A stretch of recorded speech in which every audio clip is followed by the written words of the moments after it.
Hey guys, this is Matt Kalman. Welcome to Beyond Wealth Success Unscripted, the podcast where visionary business founders and leaders open up about their journeys, challenges, and triumphs in the world of business. Stay with us as we give you a sneak peek of this week's inspiring episode.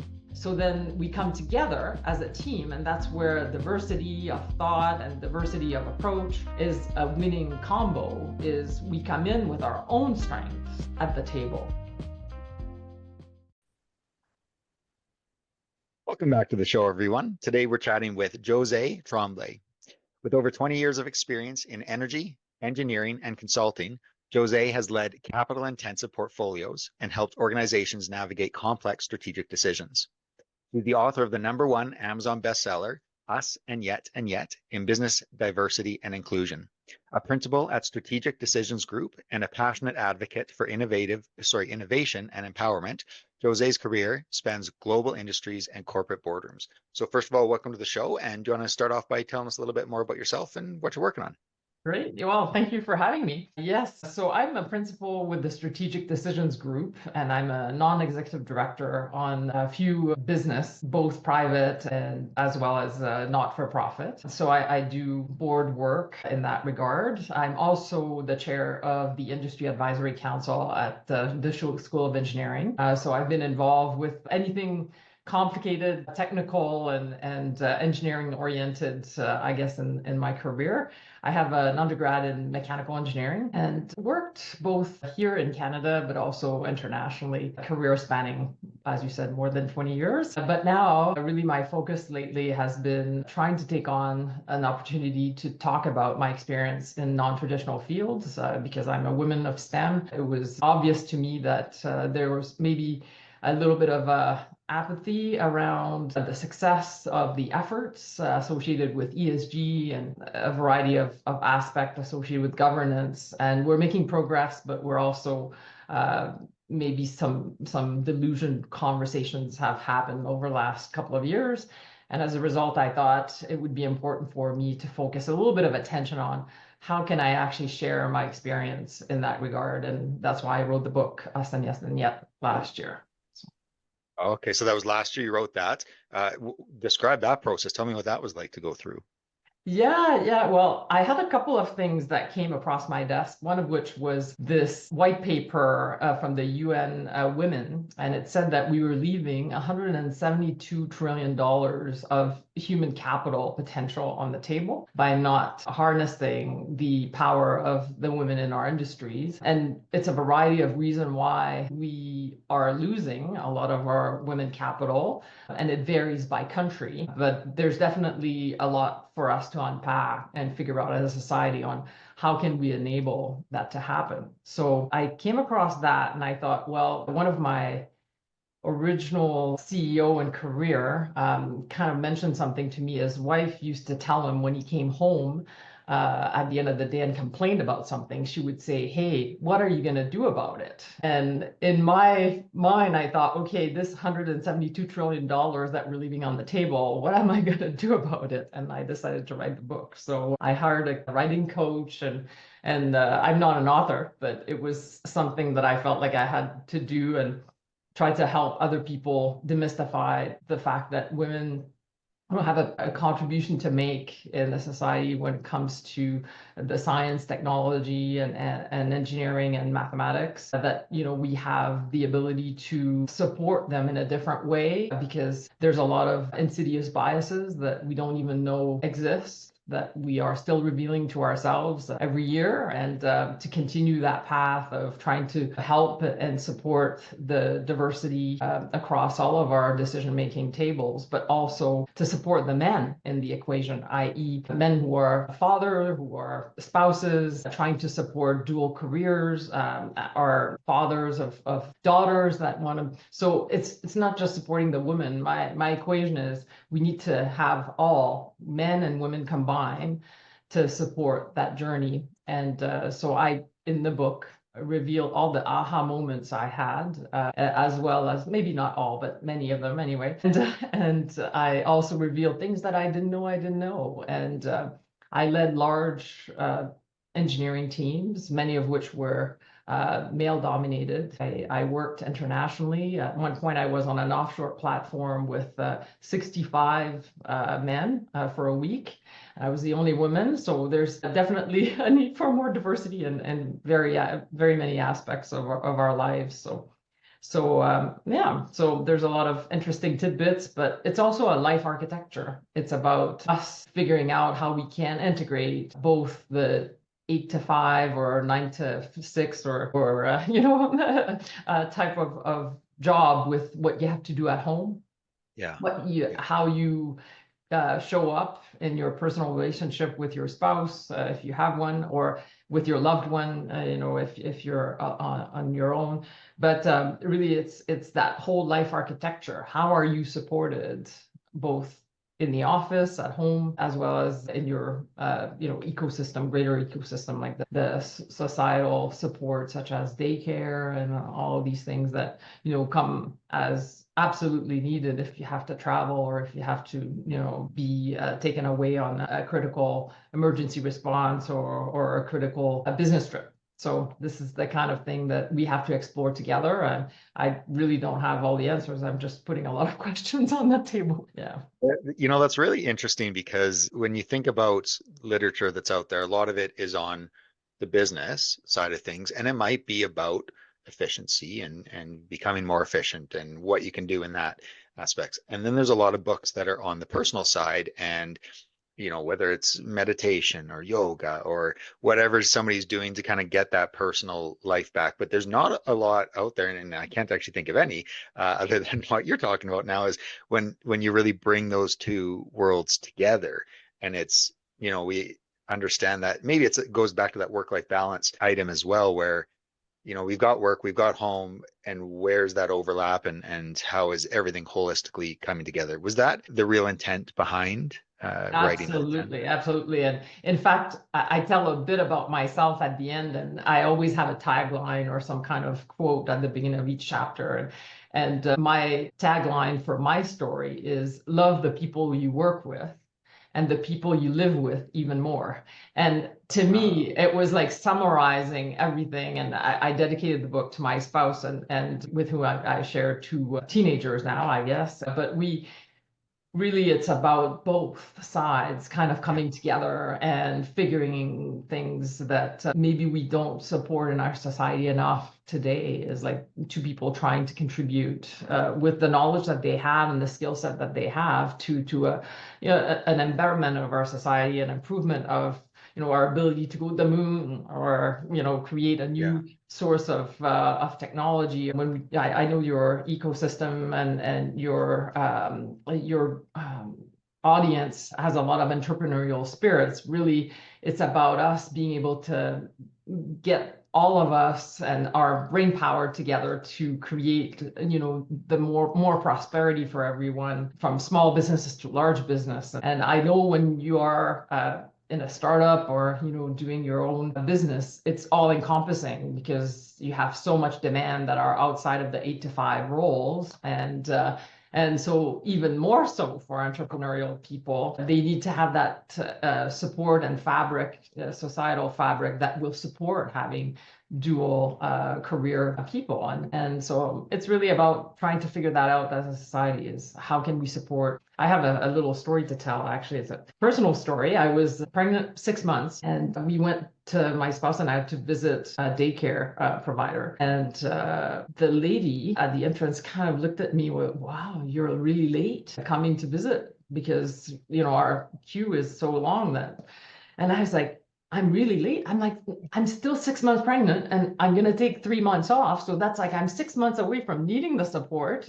And she said, yeah, you're really late. When did I need to go? So this is the kind of thing that you kind of shake your head and you think, wow, we need more support. And in my professional career, I'm often asked to go travel. I'm often asked to stay longer because we're in the middle of a negotiation or something. And we need to have the societal support to come in. And I have a few tips and tricks in my book to try to help with navigating all of that. But realistically, we need to do more because people are making suboptimal choices in their life because they don't have that support. So really, it's about a plea for figuring out how we can do it better. Yeah, and do you think on that topic, do you think that there is a barrier that women would face more than men? So in terms of that freedom of time, and I'm just talking in obviously very high generalities here, but normally if there's, an activity that has to happen or a child is sick, or it's very often the female that will go and take care of that, and that probably puts a hindrance on being able to advance in a career. Do you see that same barrier that would exist there? Absolutely. I see it, and I actually talk about it in my book. Right now, we're about 84 cents on the dollar in terms Yeah. of equality, in terms of compensation. So if you have, spouse A who earns $1 an hour and spouse B who earns 0.84 an hour, which one would you pick to do something? Probably the one that is 0.4, but I think we're actually solving the equation with the wrong solution because Mm. that's a really short-term solution. If you had given that person who currently earns 0.84 an hour the opportunity to have the support and the ecosystem that he or she required to be able to be successful in work and in their professional pursuits, then you would actually support them in a way that they could eventually earn $1. But because you Yeah. make that concession, it's a short-term concession for or a short-term solution for a long-term loss, if you will.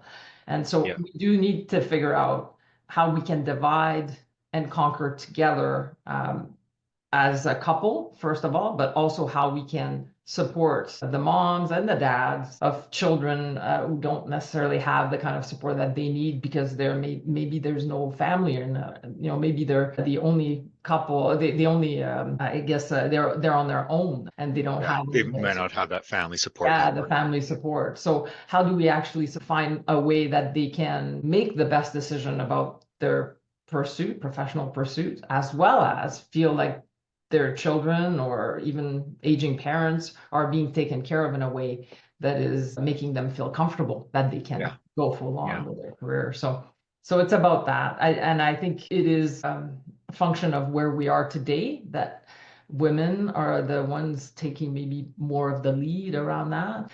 I talk about Spain, and they have currently in 2023, actually, they released this app where they were trying to think about the mental load of having a family and how to manage home life. And it's an app that allows both partner to actually figure out how they can split up the mental load associated with being at home, or not at home, sorry, but the home load, how they can actually split that more evenly. So that was in an attempt to try to support both men and women and figuring Yeah. out how we can do things more efficiently. And I think we have a lot to gain in figuring that out because Canada's productivity index has been going down. How can Yeah. we actually keep our educated people with degrees at work, and people that don't have degrees but have a career and to continue and develop their professional careers while having a personal life. Yeah. Yeah. Yeah. Now, the not to get on the political side, we try to be fairly agnostic from a political avenue, but I think it's safe to say that there's been a lot of improvement from that equality side of things over the last few decades.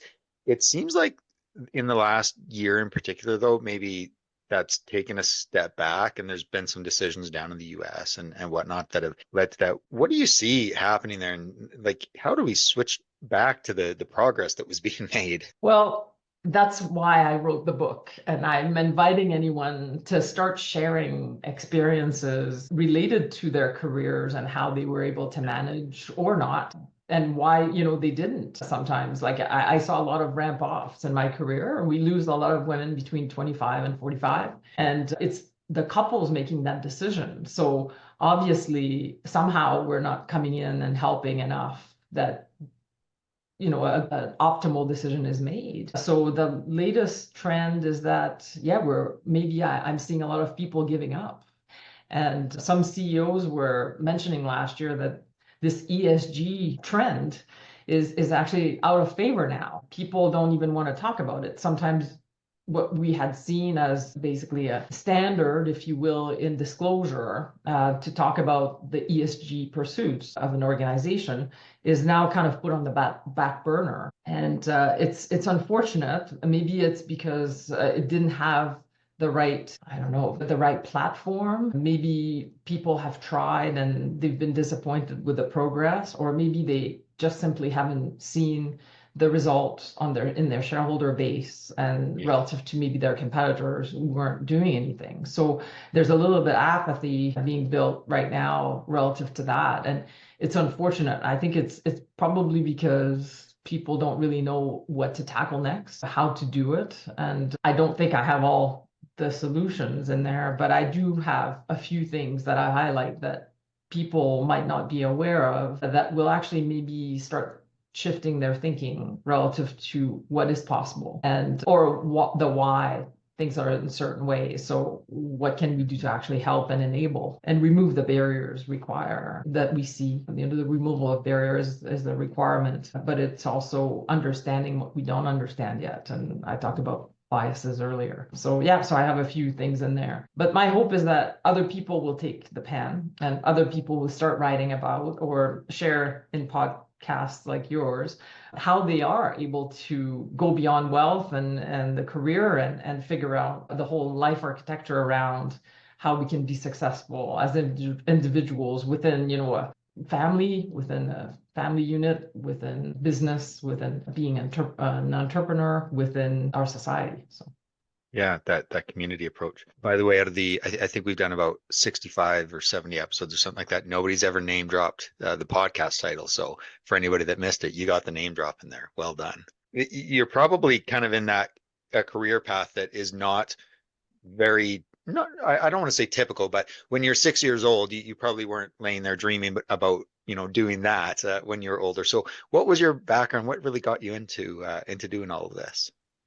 well, it was quite Cartesian in the sense that when I was in college, I went to the career counselor and filled out a 100 question on the it was like, go to the terminal over there and fill out this questionnaire, and my profile fitted the mechanical engineering profile, and I said, can I find a job in that? And they said, of course you can find a job in mechanical engineering. And I said, okay, well, that's what I'm going to become. And here we Interesting. are a few years down the road. But it's almost sounding like it's a joke, but it's not. I think the career orientation that your children will have in your school are super significant, how they orient themselves. And I always liked math and I always liked science. So for me, it was kind of a natural progression of what I liked in school. But I never thought I would have the international career. As you would have guessed, I'm French. So I never thought I would start studying in English. I learned English when I was in university, and Wow. So yeah, you only learned English when you started university. Wow. yeah, I had done some exchange as students, but as a Yeah. student, but yeah,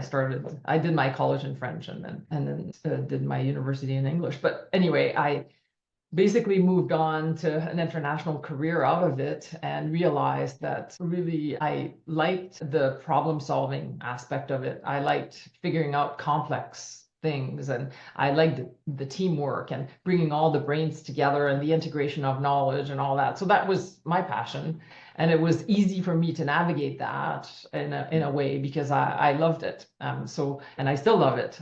So for me, it was that path, and it was maybe obvious for the career orienting, but it wasn't obvious to me at the time. I Yeah. just didn't know that that was going to be what I would become. So Yeah. No, very interesting. What brought you over oh, sorry, French from Quebec or French from from Quebec? Quebec, yeah, So yeah, what brought you over to Alberta? Was that the career side just driving you yeah. over Yeah, west? so basically, I'm a mechanical engineering grad from UFC here, Calgary. So I did my undergrad here. And then, yeah, I lived in Calgary, but on and off over my career. But I lived in the US and I lived in Indonesia. And so I lived on East Coast of Canada. So I lived everywhere. So it was both like a local and international career in Yeah. engineering. and always focused in trying to solve, complex problems. And one thing led to another, and different responsibilities, and brought me different places, and had tremendous experience doing it. So Yeah.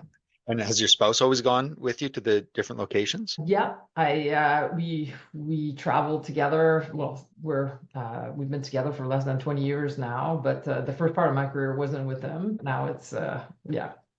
A little easier to travel when you're on your own, but probably a lot more fun and stability when you have a partner to do it with. Yeah, yeah, absolutely. Or you need to have the right partner to do it with, I guess. Yeah. You need to have that kind of support and enthusiasm, because really you can't drag someone along. I think it Yeah. needs to really be like a joint decision. What do you think are some of the skills that you would have that have helped you excel in your career? So whether it's the career on the engineering side, or whether it comes to, by the way, you said earlier you're not an author. You are an author now. You've written a book, so that makes you an author. But Yeah, I guess. what are those skill sets that have really helped you drive towards that success? I think there's probably two things. I'm quite technically oriented. So in the ecosystem that I was in, I tended to like to seek to understand. And that makes, I think maybe it's an edge, because then you try to figure things out, and you try to bring the right elements together, both like from a resource perspective, but also from a knowledge perspective. So for me, that was, and I'm a big integrator. Like, so I like taking a variety of things and putting them together. And that's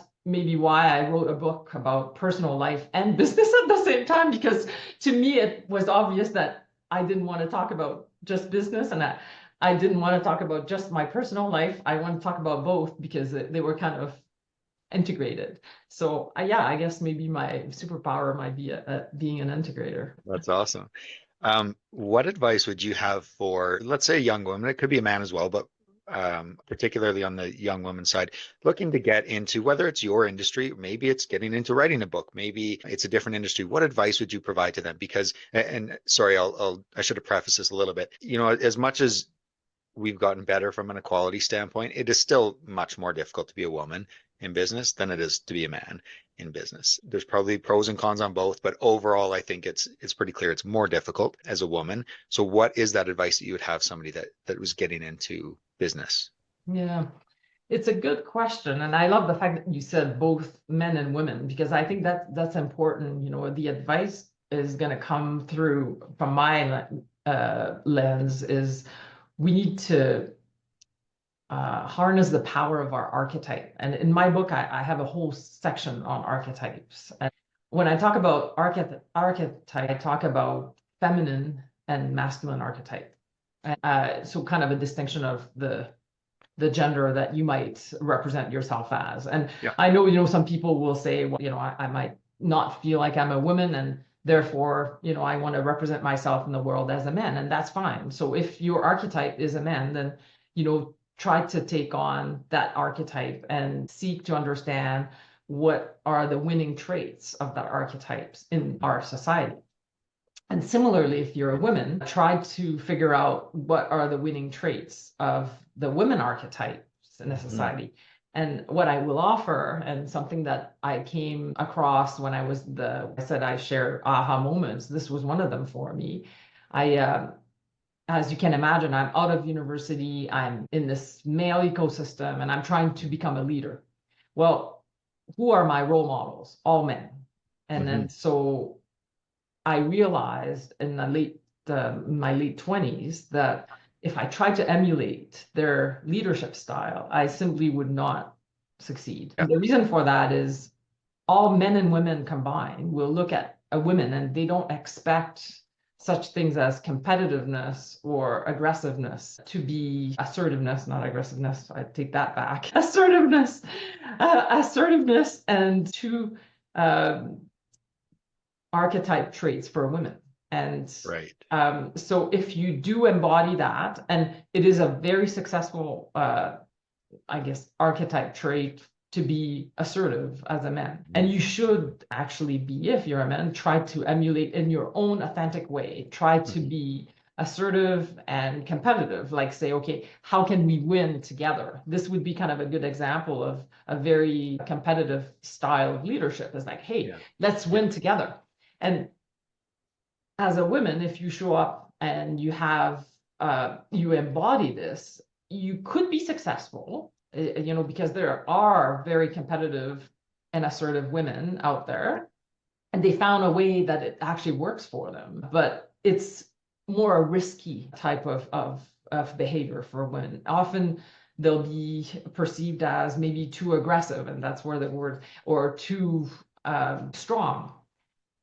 Then on the women's side, traits that, and this is actually all in research, and I have a lot of research in that book on the back, so you can actually, but there's like white papers that have been written about this over the last few decades. But really for women, the two traits that you should seek to embody are competency and warmth.